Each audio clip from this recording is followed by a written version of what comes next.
RLS scar. So last summer, I went to County Kerry, Ireland for a golf camp. And from that experience, I learned two lessons. Oh, by the way, my name is Daniel, and for those who know me, I play golf. And you might have guessed from the outfit today that I play golf, and yes, I do. And I want to play college golf in the United States. So I thought why I was going to compete in tournaments, to meet some coaches, and prove that I belong. And with that in mind, that's how I ended up on this beautiful windy golf course. With green hills, cold ocean airs, and a course that is dangerous but beautiful as my final Chinese exams. And most of the players were from the United States, and some from UK and some from Ireland. And there were also very funny people there. And surprisingly, I was the only person from mainland China. So one afternoon, some of them turned to me and asked, "So, Daddy, if you say something bad about the government on your phone, did the police just knock your door and came to you and caught you? Because, China has camera everywhere." And I paused for a second and I said, No, the police don't even need to come. They target you online directly, and that's why I actually flee to Ireland. And their reaction was the same for some of them. They did not laugh. They looked terrified. And of course, I was joking. I'm not targeted by anyone. I'm here for golf. Then another person came to me and asked, "So, do people eat dogs there?" And I said, "No, I personally do not." "And how about bats?" And I said, "No." "Pangolins?" At the time, I wasn't even sure what a pangolin was. Was it a neighbor of penguin? I don't know. But somehow I became the official spokesperson for it. So those were funny at first, genuinely fun. But after the sixth or seventh question, I started to wonder. What they were kind people, of course. They were curious, but their curiosity had a shape. They were not seeing me from zero.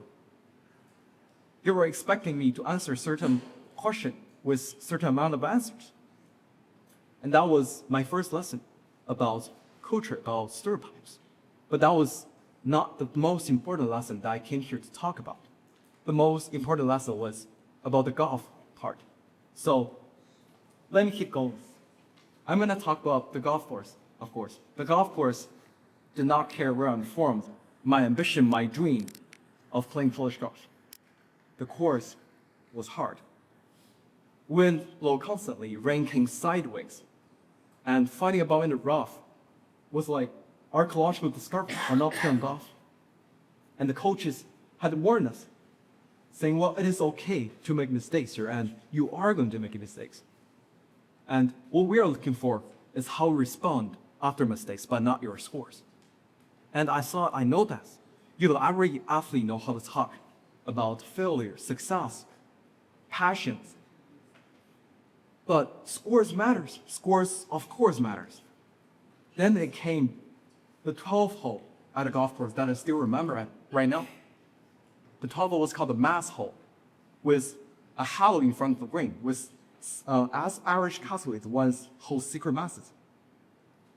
And standing on the tee box, 5 meters behind me were literally coaches from schools like Amherst, Dartmouth, Cornell, Columbia, exactly the people I have come across the ocean to impress.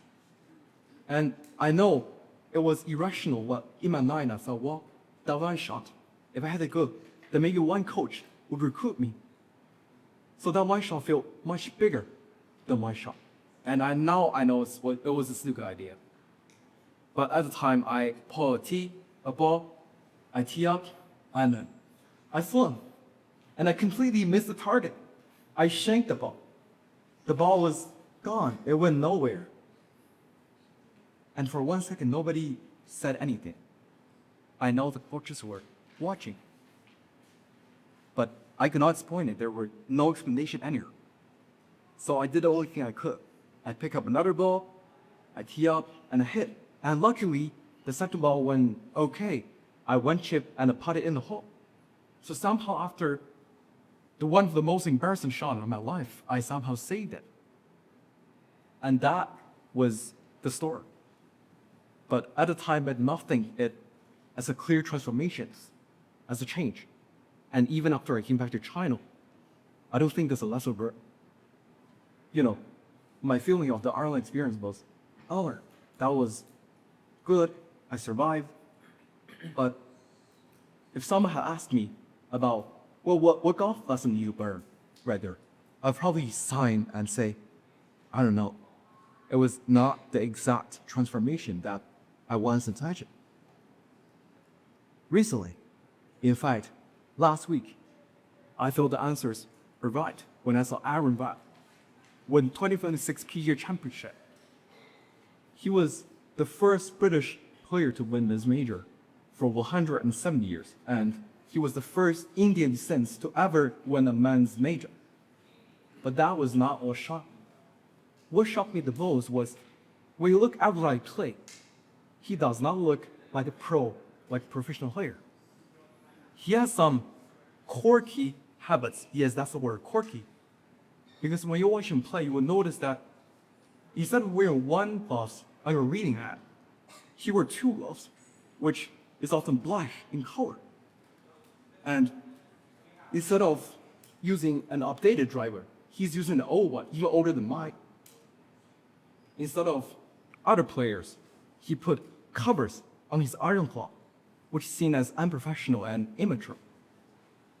But at the most stressful moment, at the tournament, he was the one who stayed off and won, but not others. So I wonder, there must be some connection between his quirky habits and how he won. And I did some internet search, and I find out that the black gloves he's wearing is from the cold English winter, that he has to wear something to keep his hands warm. And maybe the color black was to feel heat or to reuse it again. And the iron cover was a lesson from his dad, that his dad once sacrifices allowance to buy him the good equipment of a practice. And after every practice, his dad will use a pen and billiard to paint the grooves. So what looks like quirky habits was really the memories of sacrifice, of practice, of discipline and gratitude. That was when I see the Ireland experience differently. Of course, it did not make me a different person. No one could. No lessons could. But it left some small thoughts inside me. One thought, maybe, would be that I could face failure. One thought would be knowing how to save an ugly hole and find new plays after it. Another one maybe be optimistic. When others complain about the weather, I think, well, that's nothing compared to Ireland, right? So that was many thoughts inside us. Steve Jobs once said, after he dropped college, that he'd take a calligraphy class. That seems just useless to him at the time. But years later, the class bring beautiful fonts to Apple's personal computer, which nobody else did at the time. And that was evolution.